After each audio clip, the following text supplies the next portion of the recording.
Okay, hey everyone, and welcome back to Ty and Tracy. The Ty and Tracy show. Ooh, ooh, ooh. Yeah, because that's what I'm just gonna name it, the Ty and Tracy show right now. TNT, TNT, that's a So network. I know, right? So today we're rumbling again.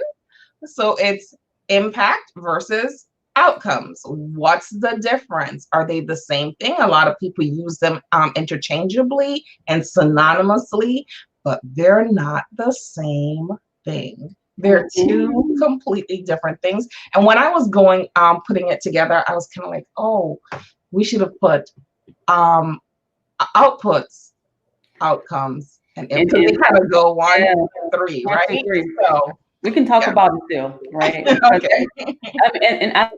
this is so big, y'all. And I get so excited to talk about this crazy stuff, right? I'm like, what's wrong with Ty? Because she's over there just doing all this stuff because it's so, I mean, this is really, really big because this is a major part of funding applications, right? And this is where we miss the mark a lot of times because they ask you these questions. They're like, what are your outcomes? And then y'all start saying stuff that doesn't make sense. What kind of impact are you creating? You're like, 12 people gonna come to my event. Like, what is this about? Right. Most of the time, what we are doing is we're communicating output and outcome and not impact. Usually, we're communicating output.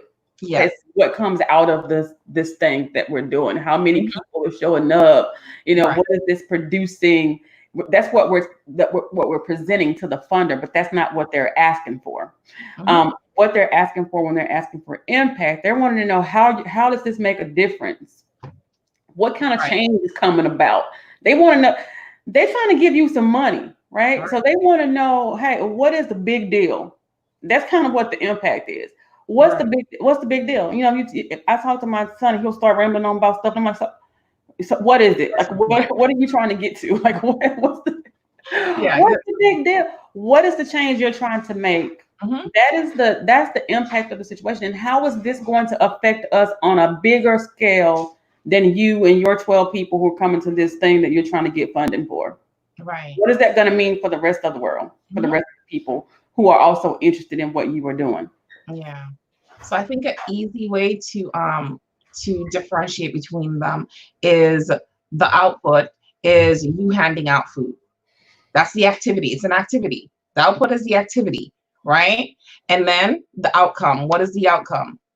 A reduction in maybe the hunger rate in your community. But how do you truly know that the hunger rate has been reduced? Then you need to go to the impact, Mm-hmm. right? Which is where the data comes in.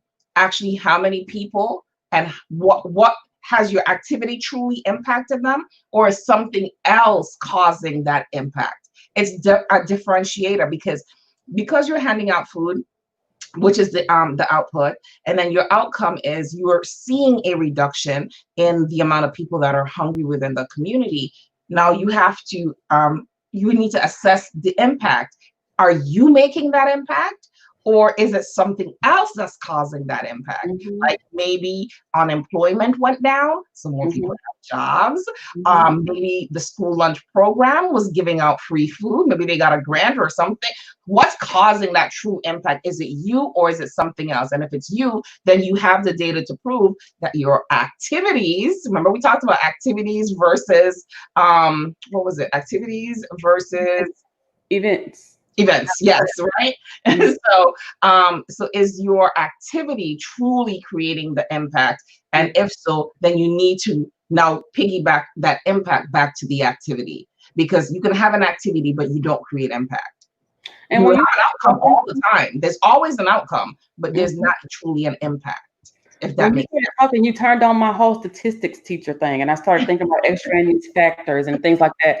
Right. Those things that happen that are not, that you have no control over, but you don't know whether or not this is what. If the hunger rates or the homelessness rates decrease in your community, is it because of you? Is it because they started building these apartments across town where all the Right. homeless people can go to? How are you Exactly. going to measure that? How do you know? These You need things are to be able to so measure very, those very important. variations. Yeah. Yeah. So what are the other factors? If you're doing an ACT program and the kids in your program now have higher scores on their ACT? Was it because of you? Was it because they're also offering remediation at the school? Mm-hmm. What is it? What is happening? I think I'm frozen. My screen looks frozen. Yours is No, frozen. you're good. You're Okay. good. Mm-hmm. Oh, but I look frozen. So what is it? What caused the change? Was it you? Was it something else? Was it something that they did outside of your program? And how do you know that? So when you're looking at something like impact, you're wanting to communicate that, hey, this was us. This is what we did. Because for what the funder's going to want to know is, can we take that thing that you did and And apply that replicate it. somewhere else? Yep. And this is the scope of their funding. Yeah. When you're looking into funding and you go, oh, they want to give $1 million. They ain't giving you $1 million to fix 20 people. Yeah. They're not doing that. They're wanting to get, even if you're serving 20 people, the $1 million in their minds go way beyond these 20 people, right? Because they want to know what you're doing, this model that you're creating, this service that you're providing. We're going to be able to take what you did, this program that you developed. We're going to be able to take that and we're going to be able to apply it to a similar population in another spot across the country or whatever. And we're going to be able to have similar results. Mm-hmm. So we're going to give you this money because we know that what you're doing is going to make a difference on a much bigger scale than just you in your little town in Greenville, Alabama. I'm from Greenville, Alabama. So really and truly what impact is lasting. So, you know, the analogy, once you've learned how to ride a bike, you can always get back on a bike and continue riding, even if you haven't ridden in years. That's what impact is. It's a lasting process. It's not something, handing out the food is not impact. That's just an activity, because you feed me now, I'm still hungry later. I'm hungry the next day. But if you're the process, remember, we keep talking about those collaborations. We keep talking about sub programs. You have to have a lasting impact in order to truly have impact. It cannot be a one-off activity. That is not impact. And please, oh my gosh, the sign-up sheets and the number of people who came to your workshop and the number of people who came to your fundraiser, please do not, that's not impact people. No. That's part of your activity. That's an activity. Right. That is not an impact. That's an activity. Mm-hmm. And this is, I mean, you can get impact out of that activity. A fundraising event can have an impact. And the impact for the fundraiser, because I know a lot of people are probably asking or wondering, but why isn't that impact? Mm-hmm. So the impact would be you having this fundraising activity. People came out, say 12 people came out, and you were able to convert those 12 people into annual donors. Mm-hmm. That would be impact. Yeah. Showing up alone, just showing up is not impact. And this, you know, I'm looking at grant applications and they're asking, you know, what is your success of, you know, impact to date, or what kind of outcomes and they'll say, well, 100 people, I had this event and 100 people were there. Mm-hmm. And what happened with them? Mm-hmm. Did whatever your bottom line was for this event, did they happen to experience that? Do you know whether or not you created a change, or did you convert your gala participants into donors? Do you know? How are you tracking that? Those things we're leaving out all the time, and that's why we're missing out on the funding so much, because we're like, oh, if I had 300 people show up, then I'm telling them that I'm serving. That's not service. Right. And it's just like our program. So we have the program that we're trying to promote right now, which is called Building Profitable Programs, Logic Model Mastery. We have to have impact out of this. Right? So we're going through the same process. What is our output? This is our output right now, right? We're doing this. We're trying to educate you, get you interested, understanding why this is important for you in order to become fully funded. Mm-hmm. Right? So once people start signing up, I could consider that to be our outcomes, right? When people start signing up for the program, we've achieved our outcome. Now, for us to create impact, both of us have to sit together and be like, okay, we got 30 people, because that's how much we're trying to get in. It's a small group because it's only the two of us, right? So we can't everybody at one time. We have other things to do, and we really want to give you that individualized attention. Mm-hmm. So we'll sit down, we have 30 people, we'll put a chart together, just what we're teaching you. We have to do it for ourselves too, because we have to be able to measure our impact. So we have 30 people sign up. these 30 people or 20 of the 30 people follow the program exactly. They did X, Y, and Z because we're going to have a checklist. So they did this, this, this, this. So this is the expected outcome that they should have. So at the end of it all, we'd be able to say, we had this program, we had 30 people sign up, and this is the impact we made. X amount of people were able to secure $100,000. X amount of people were able to secure $500,000. X amount of people, whatever. And then we're going to keep following you because we want to make sure our impact is lasting. So we want to make sure that you're growing based on what we teach you year after year, month after month. So we're going to follow you for an extended period of time, maybe 3 to 5 years, because we need proof of we know it works already, but we want to make sure that you continue to have that impact within your own organization. And then we replicate it. The next cohort next year, you replicate it because it works. And this is how you get funded again. If you're getting if you're in a grant situation and you're wanting like to get funding for a program over and over again, it's because you're showing that what you did here worked. Nobody's going to fund you if you ain't. Okay, can you fund? It didn't work. It didn't work last time, but can y'all give me some money for it so it can work this time? Nobody's trying to do that. Right. And that's why when people ask about like the YWMCA, they ask about places like Goodwill, Salvation Army. They have programs in place that have been proven to work. So they can just pop up everywhere because they're using a system and a process that has created impact, longevity. How many people do you hear that are big, maybe politicians or even sports stars who will tell you the YMCA saved my life? Boys and Girls Club of America. Boys and Girls Club saved my life. They have a proven strategy. They have a proven program systems in place. And that's what we want to create for you, or help you to create a system that is proven and is going to get you funded. Yeah. So if you want to get funded, and you got to start thinking in terms of impact. I always tell people to start with impact first. Like when you're processing, what kind of difference are you trying to make? Because that's the language that the funder wants to hear. Yes. You know, I got 3 people in my program. Can you fund?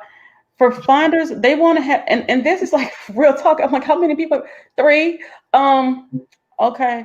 We want to do that without a nonprofit. That's what I think we've had this conversation before. If you're not serving at least 200 people, of course, smaller nonprofit, at least 200 people consistently a year, you could have done that without going through the hassle of starting a nonprofit organization. And then you see a lot of struggle for people serving 5 people, and I'm like, I don't.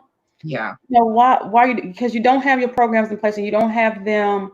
You don't have the capacity to grow beyond the 5 people. You know, that's the first thing. So in our program, next week we should talk about capacity. Yeah. What that word truly means. What that means. Yeah. Because we see people struggling, and I see people struggling, and they'll come like, I'm like, how many people do you have? 10? Like, why is this an issue? You know, with 10 people, do you have a wait list or something? No wait list, nothing going on. So why are you struggling at 10?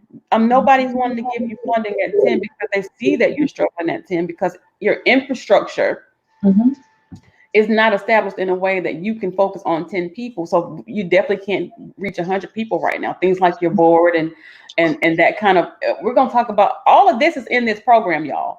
This is why we got to be with you for a year, because it's a bottom up type of situation where if you don't have certain things in place, throwing the program in your face is not going to help anything. No. You know, you just throwing a raw egg on the sidewalk, it's going to crack. Right? If it's not boiled, it ain't going to roll. Right. So, I mean, basically, what we're offering in this program, I think, is so huge. And we kept adding these bonuses to it. Like, can we stop the bonus? But every time we see something, something else comes up, we're like, we need to add that. We need to do that too. Because there's so much that goes into building a successful, profitable program that a lot of organizations miss. And a lot of organizations are kind of content along the way when they can grab the little $500 from Walmart, and they can grab the $20 gift card from Publix. That's not a big achievement. I'm not trying to minimize the achievement, but it's not a huge achievement. I mean, Walmart gives out those grants like candy. And how are you going to take care of a lot of stuff? Right. with that. You're not going to. And what Mhm. happens when you're not billed correctly, you'll get this $500 and then you'll go a whole year not getting anything. You know? Exactly. And then and that's why you're serving 2 people or you're serving Yeah. 5 people, because you don't have any consistency in your service. Right. And you're waiting on another $500 in Walmart to get this consistency. Where if Mhm. you go back and rewind and build the programs like you're supposed to build them, implement them like you were supposed to implement them, you'll attract larger, more sustainable pieces of funding. Mhm. Mhm. I agree.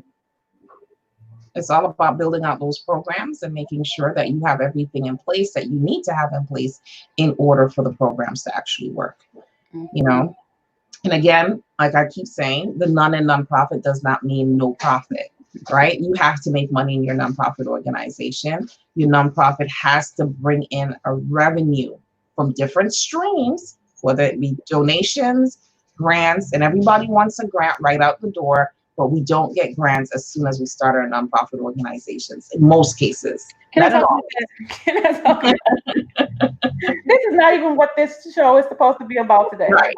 Okay, I just want to talk about this for a minute because I want if you wasn't listening for the first 16 minutes, listen right now because I really want to talk about this thing, about these grants and about these new determination letters. The ink is still wet on it, and you go, "Oh, I got a nonprofit. Can I get a grant?"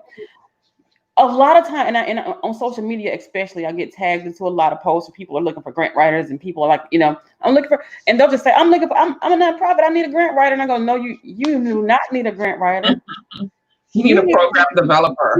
someone to develop you. You are Yep. not ready for, and everybody thinks that grant writing or they need a grant because they think it's easy money. Yes. This is not the student financial aid. You don't just fill out a piece of paper and get money for this, right? There's a lot of building structurally that you have to do if you're really going to be positioned. And like you were saying before, it's a Walmart contribution is great. Some $20 gift card from Publix, that's good.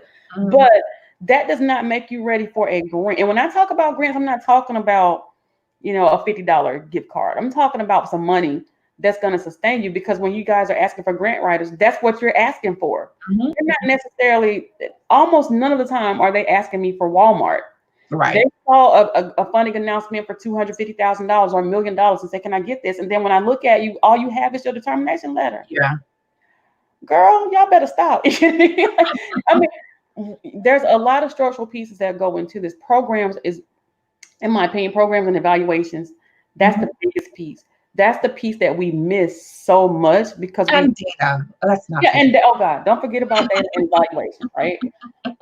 But we're thinking that, hey, if I have these events, that means I'm having a program. You're asking Department of Justice to give you $2 million for a 30-minute event. That doesn't even make sense. That Right. doesn't even fit into their scope of funding. It's like, why would we give you this kind of money and all we see you doing is having these events every month or This whatever? would be developing a program with a curriculum built into it, going out into the school system and consistently doing these programs within the school system to enact change. That is what they would give you $250,000 for. Consistently. And they Mhm. want to see that. They want to know that you Well, can. you would have to give them the schedule. Yeah.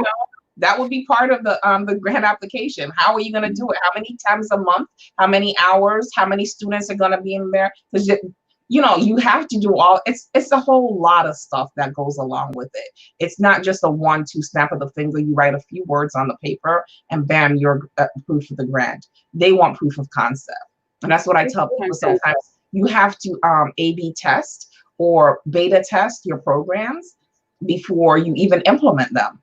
Mm-hmm. So that's another process too.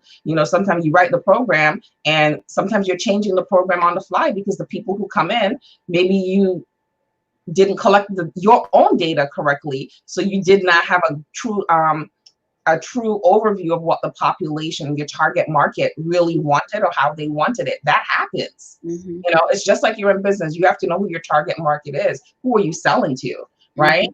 And sometimes you have an idea in your head, especially if you didn't do your market research. And then when you put things to market, then you're like, oh, wait a minute. This isn't going to work. Right. You know, and then you have to go back to the drawing board. And when you're building out programs, it's so expensive. You don't want to make these crucial errors. Like, you're paying someone to help you to put these programs together. You want to make sure that you are taking the time to do every single step. And that's why we have the funded or free. Am I saying it correctly? Funded or free. That background research that you're talking about, that's so very, very important. There's so many people that jump into nonprofit organizations because they saw something on the news. I want to start a nonprofit organization because people ain't got enough T-shirts. So let me do it. Baby, do you know if there's a need for this in your area? Do you know where the funding is for this? You know, is this something that is really important that you can really make an impact, that anybody cares about the impact? And if so, if this is something that nobody's ever heard of, but you know there's an issue around it, is there a certain amount of advocacy that you have to do for it? What kind of nonprofit are you establishing? What is this about? You know, you want to make sure that you're on the right page. You have to know whether or not your programs are based on something that's evidence-based or evidence-informed, and what that means. What's the difference between those two things? Which one of those two things bring you the most money? I'm not going to get into that right now because that's going to be all up in the mastery. So I'm not going to tell. But I will, you know, one of those two things, one of them is more likely to bring you funding from different sources than the other. So you want to decide how you're going to play those programs out. But yeah, we have a funded or free guarantee. It's serious because the investment is serious. The investment is serious. And if I got to give y'all that kind of money back, you know we got to be. We'll have to set up an escrow account just for what? Okay, so yeah. But if you follow the steps, and we have a success path for this, you know, if you follow this exactly as we have it, you'll get funded. We're going to be with you for a year, holding your hand. You know, a lot of times we just kind of miss the mark because we don't have anybody to hold us accountable. It's like, you know, I don't like people to be Googling everything. Y'all Google everything. We talked about Google yesterday, right? We talked about Google yesterday. It's like, oh, just Google it. Huh? Google's gonna give you a whole bunch of information. Then you got to decipher out what's good, what's bad, what to use, what not to use, who telling the truth, who telling the lie. We ain't gonna tell you no lie. I'm straightforward. Tracy's straightforward. We don't give wooden nickels because they don't spin. My mom used to say that. Don't sell me a wooden nickel because I can't spin a wooden nickel, right? Straightforward, telling the truth. And a lot of times you'll get people out here who will just kind of hype you up. We don't do that. So we don't need a hype man when you're dealing with your money. Right. You need someone who knows what they're doing and is going to help you to actually multiply that money. Not a hype man. And this is serious. Your programs are you're serving. You were, when you started your nonprofit organization, you made a commitment to serve a population of people who needed something. Yes. This is very, very serious. This is not about you at all. You take about other people's lives. Right. Yeah. Whether your organization is, if I am homeless, whether your organization is functioning or not, I still need a home. Yes. If my kids are hungry, if you got a food closet or not, I still need some food. Yeah. Somebody still got to give me some food. This is not about you. This is about the people that you serve. And if you're truly committed to serving the people, you're going to also want to be committed to creating programs and services that's going to create an impact, that's going to change their lives. This is what it's about, changing the life of somebody or whoever's in it, or a cat or a dog or whatever. Whatever your organization is about, it's about making that difference. Right. And I'm just going to say, a lot of people, when they call me, and I know when they call you, because we've had this discussion already, they like to say God put it on their heart, right? That they were called by God to do this. So if you really feel that way, that means that you feel that this is going to be your path to heaven. I mean, I'm talking to those people who say this. You know, if this is not you, then don't worry about it. But if you really feel that that's what you were called to do by God, and this is going to be your road into the pearly gates, right? Why wouldn't you want to make sure that you do everything humanly possible to get it right? That's like my tagline, right? At the end of my stuff, I say, you know, it's your responsibility to make sure. Remember that someone in your community is waiting for the services that you provide, and it is your responsibility to make sure you get it right. So in order to get it right, you have to get rid of the poverty mentality that most people have, You know, we've all suffered from it at some point in time or another. I suffer from it on a regular basis too. You know, like my ring light that I had in my Amazon cart for over a year and would not purchase it. Right? I couldn't afford to just because I was just like, yo, I don't want to spend this money. You know, but once I started doing my show on a regular basis, I was like, I don't have a choice. If I want my good lighting, so you can get all this beautiful light, girl. Right? Yes. Right. First I bought a daylight, and then now I have my ring light. So you have to level up as you go along if you want your stuff to be professional. If you really want to look the way you want to look out in the society, you want to create the impact that you need to create, you're going to have to invest. You know, we have to get rid of the poverty mentality, which is I can't afford it. I can't afford it. Oh, maybe next time. Next time will never come. Nothing will ever be perfect. Nothing will ever be the right situation to do everything you want to do. It just has to be, okay, this is the impact I want to make. So now I need to take the steps to get to that point. Mm-hmm. And you'll have a lot of, I see a lot of nonprofits, especially at the grassroots level, who just kind of feel like they are the charity. You know, and we have to evolve as a nonprofit, especially minority nonprofits. And I can say this because I'm a minority, right? So whatever. We have to evolve as a sector. And a lot of times we just kind of, oh well, we're poor. This is a public charity, so everything should be given to us. You know, you are not the charity case. Those people who you are serving, those are the people that you're supposed to provide charity to. You're supposed to position yourself because this is a business. Right. This is a business you're supposed to go into. And you have to operate as such. It's just like, you know, you would do with your for-profit business. And I do see like a disconnect between what people are willing to invest in for their for-profit businesses versus what people are willing to invest in for nonprofit businesses, even though you don't own it. A lot of times people are like more willing to say, okay, I'll buy this ring light for my for-profit business. But if we need a ring light for my nonprofit business, I want somebody to donate it to me. Why can't you buy it? Like, there's some things that you just gotta buy. Yeah. Everything that's just the bottom line of it. Everything is not free. Everything is not going to be free, and you don't want to free your way into everything. No, because when you pay what you get for, you get what you pay for. Sorry, you get what you pay for. They know it. Yeah. So I mean, like we've seen where people have said, "Oh, you don't need a consultant. Get a lawyer to do this."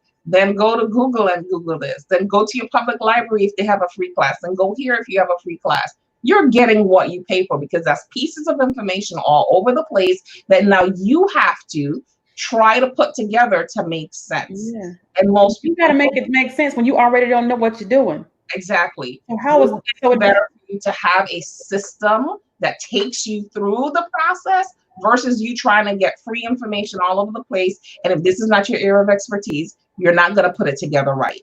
I don't care who you are, you're just not going to put it together right. Yeah. I mean, that's true. And you can be the most highly educated person in the world. If this is not your thing, you know, some of my clients are doctors, you know, like whatever.